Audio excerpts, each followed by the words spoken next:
The ritual that ends in death. The cave was quiet. Only the sound of soft chanting filled the air. Glowing blue moss on the walls gave off a calm light, making the place feel holy, but cold. The air smelled like old stone and burning herbs. Syra stood in the center of the circle, dressed in a long white robe. Her silver skin shimmered under the light, and her black eyes were full of fear. She was only 18 cycles old, still young for her kind, but today she would become a mate, and she would die. That was the law of her people. After the mating ceremony, the female's body would slowly stop working. It was called the gift of life. Her death would give strength to the new generation. It had been this way for hundreds of years. Syra's hands shook. She didn't want to die, but no one ever refused the ritual. Those who did were cast out or hunted down. She looked at the faces around her, elders, warriors, and the high priestess. All of them believed in the ritual. All of them expected her to smile, but she couldn't. From behind the crowd, in the shadows of the cave wall, someone else watched. His name was Kellen. He was human, a tall man with pale skin and sharp green eyes. He wore a brown scout uniform, half covered in dust from the long walk. He had come to study the culture of Syra's people as part of the peace agreement between Earth and the Jirani. He was not supposed to interfere, but he couldn't stay silent. He remembered the day he met Syra. It was 3 months ago.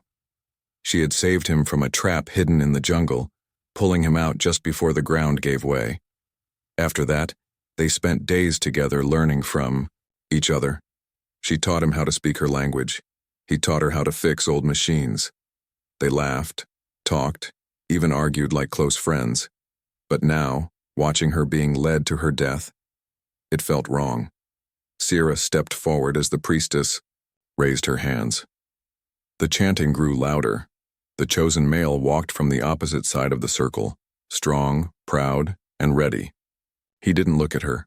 It wasn't about love. It was about duty. "This is the path of life," the priestess said. "She gives her body. He gives the seed. The child will be strong." Syra closed her eyes, and Kellen stepped forward. "Stop," he said. His voice echoed in the cave. Everyone turned in shock. Gasps filled the air. The priestess narrowed her eyes. "You do not belong here, human." "I know," Kellen replied, "but this isn't right." The warriors moved to grab him, but he held up his hands. "Listen to me, she doesn't want this. You say this is your way. But what if your way is broken?" "Our tradition is older than your world," said the high elder. "You have no right to question it." Syra looked at Kellen, confused and scared. "Why are you doing this?" "Because," Kellen said gently, "no one should have to die for love." The cave went silent. "Love?" The elder laughed bitterly. "This is not love. It is survival." "Then you've lost something important," Kellen replied. "Maybe once this ritual meant something, but now it's just death. She helped me once, saved my life. Now I'm saving hers." The warriors grabbed Kellen and dragged him to the floor. Syra took a step forward, her heart pounding. "He broke your law," she said softly. "But he also told the truth." The priestess raised her voice. "He has poisoned your mind." But something was changing. The younger Jirani were whispering among themselves. They had always followed orders. But this felt different. "What will you do to him?" Syra asked. "Death," the priestess said coldly. "And you will return to the altar." "No," Syra said. A gasp went through the crowd. "You would choose the human?" the elder asked, eyes wide. "I choose life," she said. A healer, an old female with kind eyes, stepped forward. "Let them go. If we are truly strong, then their escape will mean nothing." The elder shouted, "Traitor!" But the healer held her ground. She cut the ropes from Kellen's wrists and whispered, "Go now. Don't look back." Kellen took Syra's hand. They ran out of the cave, through the forest, past glowing trees and dark rivers. They didn't know where they were going. but they knew what they were running from. Behind them, the chant started again. The ritual was broken. The old ways had been challenged, but something new had begun. A soldier's vow. Night fell fast in the forest of Varin. The glowing plants along the trees slowly faded, leaving only darkness. Strange sounds echoed around the dense trees. Creatures, shifting in the shadows. Leaves rustling in unnatural ways. The forest was alive, and watching. Kellen moved quickly, holding Sierra's hand. Her steps were uneven. She was weak from the half-finished ritual. He could feel her trembling. But she didn't complain. She kept walking, her jaw tight, her mind sharp. Behind them, the Jirani warriors would soon follow.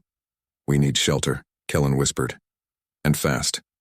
They found a cave under a twisted tree, hidden behind thick vines. Inside, the air was damp but safe for now. Kellen set down his bag and pulled out a small heater. Warm light filled the space. Sierra sat quietly, looking down at her hands. They were still stained with the ceremonial ink. "You shouldn't have done that," she said softly. Kellen looked at her. "What, saved you?" "You broke a law. They'll hunt you. They might hunt both our species. Then they'll have to catch me," Kellen said, trying to smile. Sierra didn't smile back. "You don't understand. The elders, they believe the ritual protects our world. If it's broken, they fear chaos, famine, death." "What do you believe?" Kellen asked. Sierra was quiet for a long time.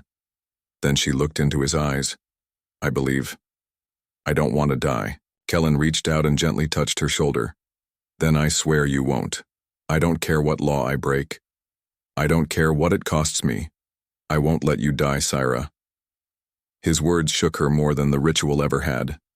At dawn, the forest began to glow again with soft blue and green lights, but they weren't alone. From the trees, quiet eyes watched. A Jirani scout had found them. Kellen saw the flash of movement too late. A dart struck his arm. He fell hard to the ground, the world spinning. Sierra screamed. She rushed to his side, as warriors stepped out of the trees with silent steps surrounding her. They took her without a word, dragging her back toward the temple ruins. When Kellen woke, he was inside a metal cell. It wasn't the Jirani temple. It was human. Old, rusted, and underground, he blinked against the flickering light above him. "You made a mess," a familiar voice said. It was Lieutenant Kane, a human military officer assigned to monitor the peace on Jirani lands. He looked angry and tired. "What the hell were you thinking, Kellen?" Kane asked. "They were going to kill her," Kellen muttered. "It's not our place to interfere," Kane snapped. "You broke the treaty. Now both sides are ready to start a war again." "Then let them," Kellen said. "Because that ritual was murder." Kane sighed and threw down a folder. "The girl's back in the hands of the Jirani Council. They're planning a second ritual tonight to finish what they started." Kellen stood up, face pale but eyes full of fire. "Then I'm breaking out." "You do that," Kane said, walking away, "and the military will disown you." "So be it." Later, that night, Kellen escaped. He used a piece of wire hidden in his boot to unlock the cell. He made his way through the tunnels and into the open fields under the twin moons. Every step was a risk, but his heart was locked on one thing: Sierra. He made it to the outer forest, using old rebel paths from a war long ago. He moved like a ghost, silent and fast, avoiding scouts and drones. But time was running out. In the temple, Sierra stood once again at the altar. This time her hands were chained. Her eyes burned with anger and sorrow. "You chose death over honor," the priestess said. "But we will fix your mistake." Sierra didn't speak. Her mind searched for a way out, but she was tired, weak, and surrounded, until a loud boom echoed through the temple walls. Flames shot through the wooden gates. "Kellen." He came back. Warriors ran toward the sound, but one by one they fell, hit with stun rounds and smoke. Kellen moved like lightning, dodging and striking with precision. He reached the altar and cut Sierra's chains. "Ready?" he asked. Sierra nodded, her voice shaky. "You came back." I told you, Kellen said. I made a vow. They ran, this time through the southern caves, a forbidden path known as the Bone Shadow. Legend said creatures lived there that ate sound, light, and fear. But they had no choice. They entered the darkness together. As they disappeared into the unknown, the council burned with shame and rage. The High Elder declared them enemies of the Jirani people, but not all agreed. Some, young warriors watching from the shadows, began to wonder, what if the human was right? What if the old ways were wrong? Escape through the broken moonlands, the Bone Shadow caves were colder than death. Kellen and Syra moved in silence, their steps echoing softly through the black tunnels. No light, no sounds. Even their breaths felt stolen. The walls were slick and pulsing faintly with veins of strange glowing minerals, green and violet like the inside of something alive. Don't speak, Syra whispered. They say sound draws them. Them? Kellen asked softly. Shadow eaters. They don't hunt by sight. They hunt by what your fear sounds like. Kellen didn't ask more. He simply gripped the pulse rifle tighter and stayed close. Behind them, the Jirani were still searching, but no one dared follow into the Bone Shadow. Only fugitives or madmen ever entered these caves. But Kellen was no longer just a soldier. He had broken laws, betrayed orders, and risked everything for her. An hour passed, maybe 2. Time felt strange here, like the air was thick with memories that didn't belong to them. Once they passed through a chamber filled with glowing cocoons hanging from the ceiling like lanterns. Kellen reached to touch one, but Syra grabbed his hand. Don't, she said. They sleep during the cold moons, but if they wake, we won't make it out. They moved on. Soon the tunnel began to open wider. Light shone faintly through cracks in the rock above. Kellen climbed first, helping Syra as they rose through the narrow stone throat of the earth, until they stepped out into the night wind and saw it, the broken moonlands. The terrain ahead was like nothing Kellen had ever seen.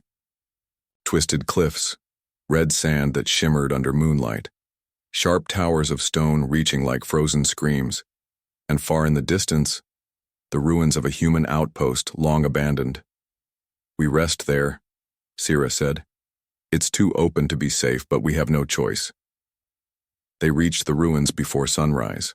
Kellen cleared a path through the half-buried doors and led Syra inside. It was an old research base, now half-collapsed and covered in alien moss, but the main control room was still sealed tight. Inside, dusty monitors blinked to life. How? Do you know this place? Syra asked. Kellen smiled. Before peace, we built these everywhere. Scouts used them to study your planet. When the war ended, we left. But some tech still works. He turned on the med station. Syra winced as the machine scanned her body. Internal damage, the computer voice said. Ritual-induced cellular decay detected. Kellen's face grew hard. Can it be reversed? Treatment requires gene cleanser prototype. Location, Deep Vault 11. Where's that? Syra asked. The screen blinked. Location, under this base. Meanwhile, far behind them, a Jirani skyship hovered above the canyon. Inside stood Seer Jockey, a young warrior who had once believed in the old ways, but something in him had changed. He had watched Syra speak against death. He had seen a human bleed for her. Now he questioned everything. Shall we follow them? Asked the captain. Jockey nodded slowly. But do not harm them. Not yet. Why not? Because, Jockey said, we might need them to save us all. Underground, Kellen found the vault hatch beneath the floor. It was sealed with rust and age. He used a plasma cutter to break the lock. The air inside was stale, full of old chemicals and forgotten science. Rows of capsules lined the chamber.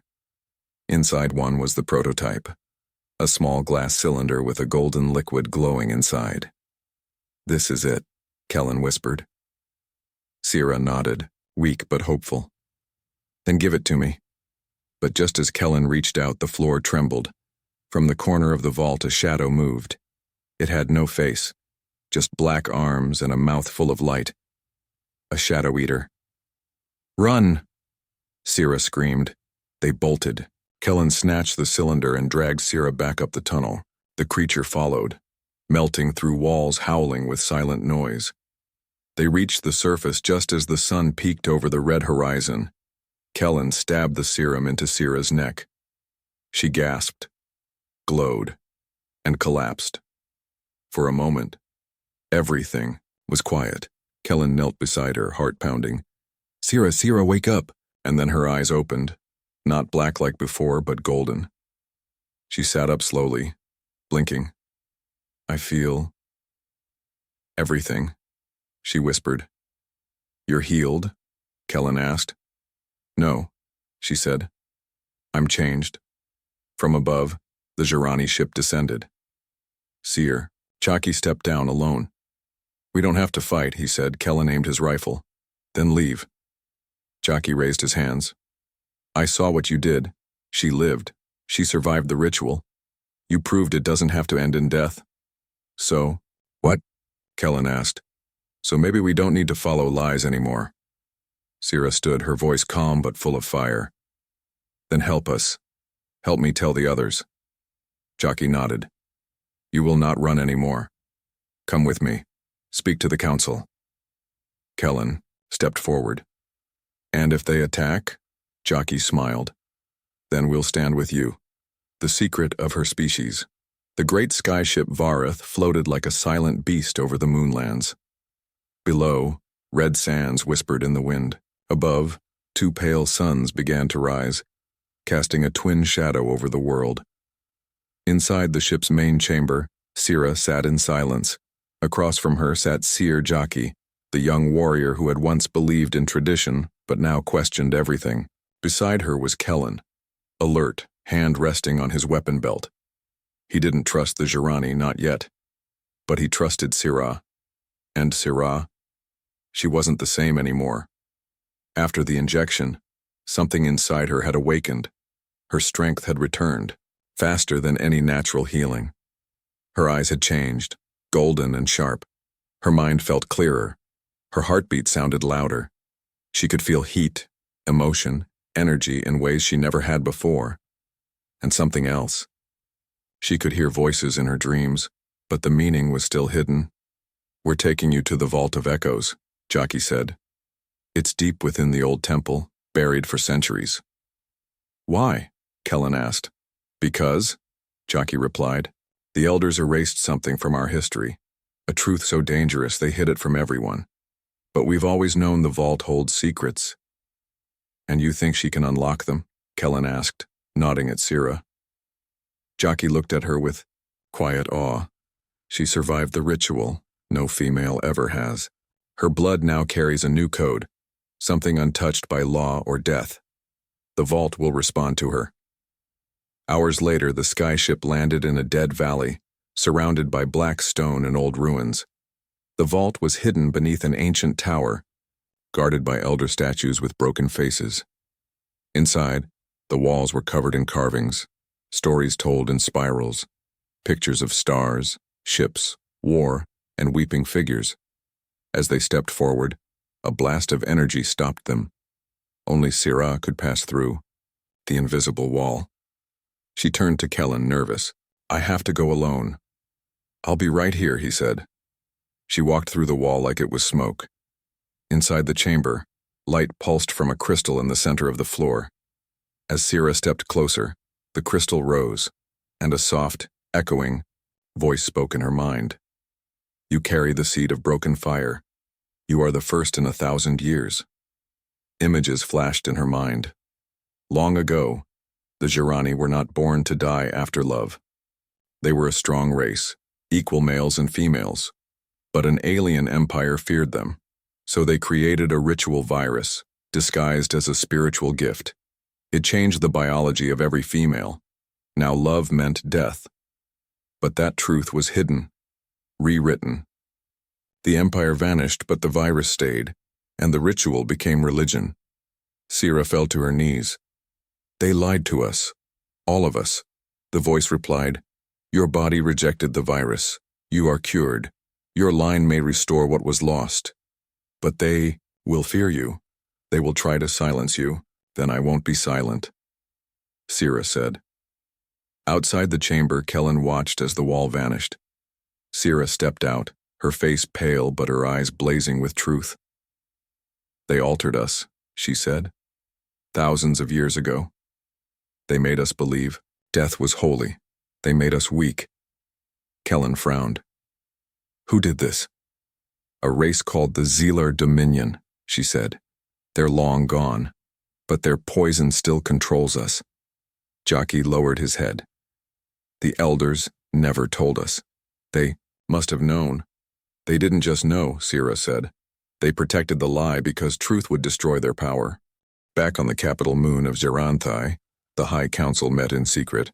Elder Valen, oldest of them all, slammed his staff on the marble floor.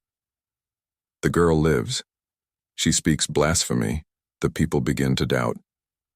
"We must silence her," said another elder, "before her words become a fire." But one younger member hesitated. "What if she speaks truth?" Valen's eyes narrowed. "Truth is what we decide. The ritual is our foundation. Without it, our control breaks." "But she lived," the younger one whispered. "Then she must die," Valen hissed. As the sun set over the city of 1,000 domes, Sira's name spread like a whisper. Some called her the one who cheated death. Others said she was cursed, but many, especially the young, began to question what they were taught. Kellen and Sira, now considered fugitives, hid in the lower levels of the city, with Jockey protecting them. Every night, more visitors came, secretly, asking questions, listening, doubting, and Sira told them the truth. One night, a child brought them an old data core. "My father said it belonged to the first scientist who tried to stop the ritual," the child said. "He was executed. Inside the core were documents, proof of the genetic change, scans, logs, video messages from the past, and one last message. If you are reading this, it means someone has survived. Don't let their death be forgotten. Speak, fight, change. The future." Kellen looked at Sira. "You're not just a survivor anymore, you're a revolution." Meanwhile, High Elder Valen sent assassins into the city. They moved at night, dressed in cloaks of silence. But when they reached the safe house, it was empty. Kellen, Sira, and Jockey were already gone. Gone to the echo chamber, a public arena where voices of truth and lies battled in front of millions. And Sira planned to speak. Battle at the Twin Sun Canyons. The Twin Sun Canyons were sacred ground, vast stretches of red rock, carved by centuries of wind and time, lit by two burning suns that never fully set. Legends said this was where the Jirani first received the gift of the ritual. But today, those ancient stories would burn. Here, Sira would speak. Here, the truth would be heard, or silenced forever. A platform had been built in the center of the great stone arena. Around it stood thousands, Jirani of every rank, young and old, curious and angry. Overhead, skyships hovered silently, their cameras broadcasting across the planet. Kellen stood at the edge of the platform scanning the crowd. The risk was enormous. The elders had not agreed to this gathering. In fact, many had called it treason. But Jockey, now a captain among the young warriors, had rallied enough support to make it happen. "Are you ready?" Kellen asked. Sira stood quietly, her golden eyes calm but fierce. She wore no ceremonial robes, no crown, just a simple black cloak, and her voice. "If I fall," she said, "let the truth rise." Kellen touched her shoulder. "You won't fall." As the twin suns reached their peak, the crowd quieted. Sira stepped forward and spoke. "For centuries, we believed love must end in death. We were told that mating was sacrifice, that our women must die to give life." She paused. The silence was heavy, but it was a lie. Gasps spread through the canyon. Our ancestors were strong, equal. united. But a foreign empire feared us. They changed us, not with war, but with science. They gave us a ritual that killed our future. And we made it a religion, an elder shouted from the crowd. Blasphemy. Sira held her ground. Then test me. I survived the ritual. I carry the truth in my blood, and I'm not alone. She opened a small device. A projection appeared. Documents, genetic code, video, evidence, the voice of the ancient scientist who discovered the betrayal. The truth undeniable. Many gasped, some wept, some roared in anger. And then, the sky exploded. Elder Valen had arrived, with warships. From above, his elite guard descended like burning arrows. The sky turned red with fire. The truth had been heard, and now he would bury it. Take them, Valen shouted. Burn the proof. End this madness, the crowd screamed. Panic spread. But Jackie and his rebels were ready. He stepped forward, sword drawn. Protect her. Protect the truth. Blasters lit up the canyon walls. Kellen grabbed Syra and pulled her behind cover. They're trying to erase you. Not today, she said. Kellen tossed her a stun pistol. Then let's fight. Battle broke out across the canyon. Young warriors turned against the old. Stone cracked under fire. Bodies fell. Smoke and light filled the air. Syra moved through the chaos like fire. She wasn't trained to fight, but she moved with purpose. Every word she had spoken echoed louder than any weapon. Kellen faced a squad of Valen's guards alone, his rifle overheated, outnumbered, bleeding. But he held the line, until one guard aimed at Syra, and Jackie leapt in front of her, taking the hit. He fell with a gasp. This is your fight now, he whispered, smiling before the light left his eyes. Syra screamed but didn't stop moving. At the center of the canyon, Valen stepped down from his command ship. You think you've won? He hissed. The people are fools. They fear freedom. They need control. They need the truth, Syra shouted. She faced him alone now, weaponless, wounded, but unafraid. Valen raised his staff, glowing with ancient tech. Then die with your truth. But before he struck, a flash of light burst from the skies. A human warship. Earth had heard the signal Kellen sent weeks ago. They had come. Valen looked up in rage. Outsiders, again! The ship opened its bay doors and dropped a voice, broadcast across the entire canyon. This is Captain Alina Jex of the Earth Alliance. We have received confirmation of forced genetic manipulation against native Jirani. The Council is hereby charged with crimes against sentient life. Valen's mouth trembled. The truth had gone too far to stop. The battle ended. Valen was taken, his followers scattered, and in the silence that followed, Syra stood atop the canyon stones and said only one thing. From this day forward, no Zirani will die for love again. The crowd erupted, not with fear, but with hope. Later that night, Kellen sat beside a small fire. His arm was in a sling, his body covered in bruises. Syra sat beside him, her head resting on his shoulder. You didn't just change their world, he said. You changed mine. She looked up, eyes full of light. And you gave me a future, the healing choice. A full cycle had passed since the battle at the Twin Sun Canyons. The flames of war had faded, but the smoke of uncertainty still lingered. High above the capital city of Geranthai, the sky glass tower glowed under moonlight. Inside, Syra stood alone in the council chamber, no longer a prisoner but not yet a leader. Below her, thousands of citizens gathered in the streets, waiting to hear what would come next.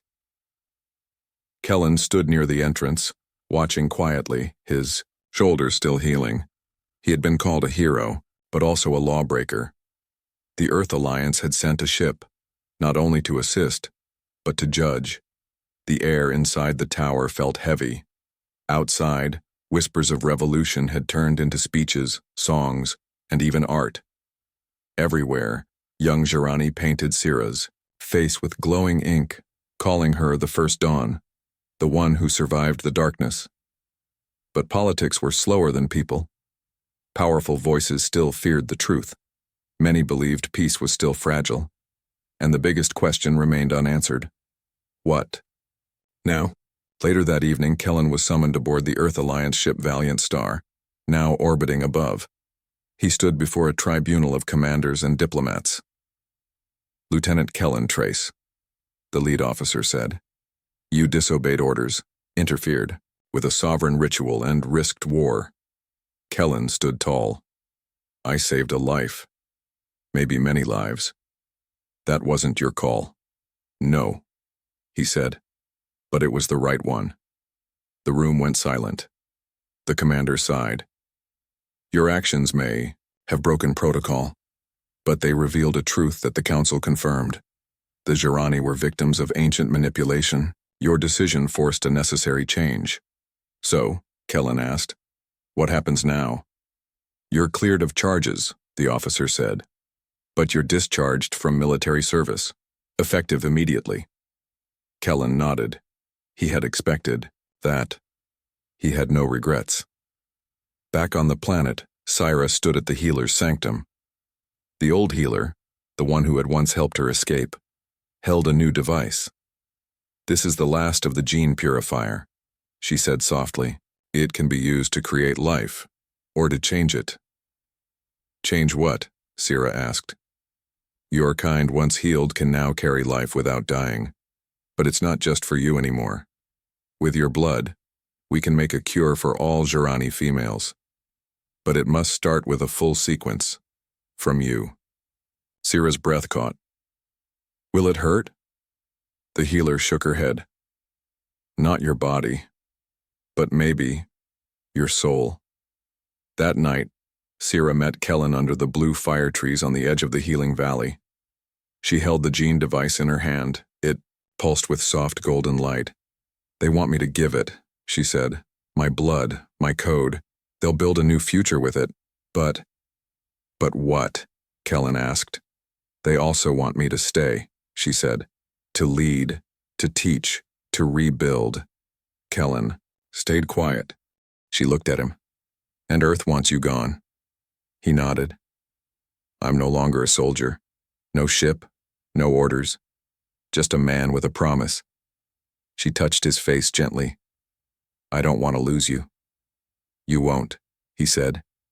But this is your world. Your choice. Syra turned away, her heart caught between two lives, her people, and the one who broke every law to save her. The next morning, the Jirani High Circle gathered again. For the first time in centuries, half of them were female. Syra stepped forward wearing a white sash marked with the ancient symbol of resilience. Not obedience, not sacrifice, but survival. She placed the gene device on the altar. I give this not as a queen, she said, but as a sister, a daughter, a friend, so that no girl will grow up fearing love again. The chamber fell silent. Then, cheers. Tears. The future had begun. But later, alone in the garden, Syra looked at the sky. Kellen was leaving. His ship stood ready, waiting beyond the last hill. She rushed to the landing field, her feet hitting stone and dust. Her mind raced. As the engines began to hum, she shouted, "Wait!" The ramp stopped rising. Kellen stepped out. She was breathless. I chose, she said. He stepped closer. And? Syra reached into her cloak and pulled out a small, glowing pendant. This is our seed. From my blood. From your fire. Not just for my people, but for our future. Kellen stared at her. So, where do we go? She smiled. Wherever we want. They boarded the ship. Together. In the skies above Jiranthai, two figures stood at the edge of change. One healed by love. One freed by truth. And both, no longer bound by old laws, but building a new legacy. A new ritual of life. 5 years. Later, the galaxy had changed, and it began with one girl who was never supposed to live. A new settlement shimmered on the surface of Vailash 3, a green-blue moon near the Jirani homeworld. The air was fresh. The forest sang with strange birds. And at its center stood a white tower made of both Jirani crystal and human steel. They called it the Unity Spire. Inside, voices of every species came together, no longer in war, but in wonder. Syra stood on the observation deck staring out at the twin suns. She was different now. Taller, stronger. Her eyes still golden, but softer with time. Her long silver hair was braided with ribbons from both Jirani and Earth cultures. In her arms was a small child. His skin shimmered faintly in the light. Part silver, part tan. His eyes were wide and curious. Their son. Kellen walked in, wiping dust from his boots. He's going to touch the control panel again. Syra smiled. He's curious, just like you. Kellen grinned. I only touch things that explode. Syra handed him the baby. Your turn. What if he breaks a console? Then you'll fix it. They laughed. They had built this life from ashes. From war. From betrayal and love and truth. But peace didn't come without sacrifice. Far away, on the edge of the Jirani capital, Elder Valen remained in a guarded prison. His body was old now, fragile. He watched broadcasts of Syra's speeches, her unity programs, her ritual of life. And he wept. Not in sorrow, but in shame. The world had changed, and he had tried to kill it. On the second celebration of the new ritual, crowds gathered in every city on both worlds. The new ritual was not about death, not about sacrifice, but about choice.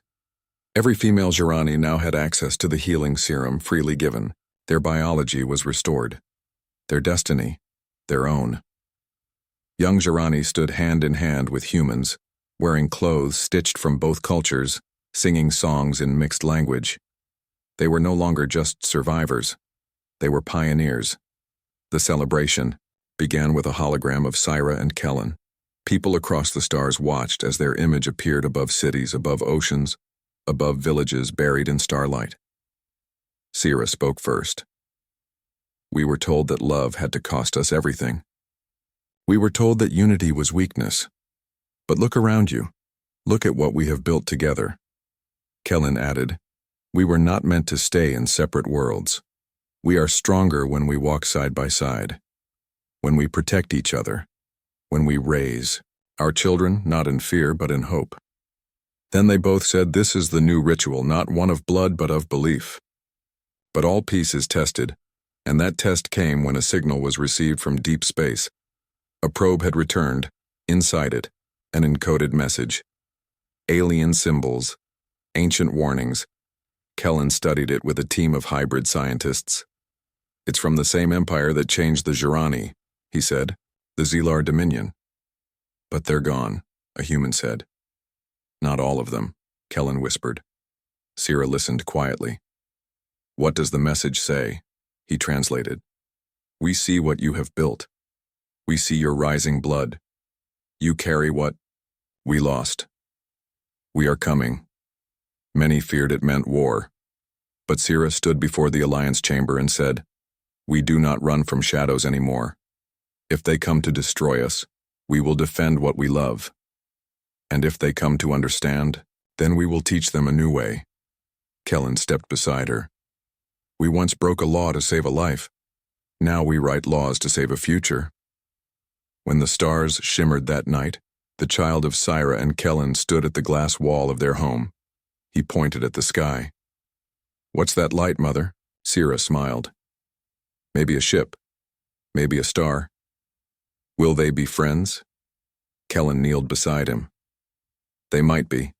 And if they're not, then we protect each other, the child said proudly. Syra wrapped her arms around them both. Yes, we protect each other. In a galaxy that once demanded silence, two voices had changed everything. A girl who chose to live.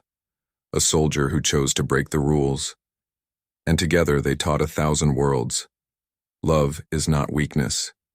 Truth is not. Death and peace is worth fighting for.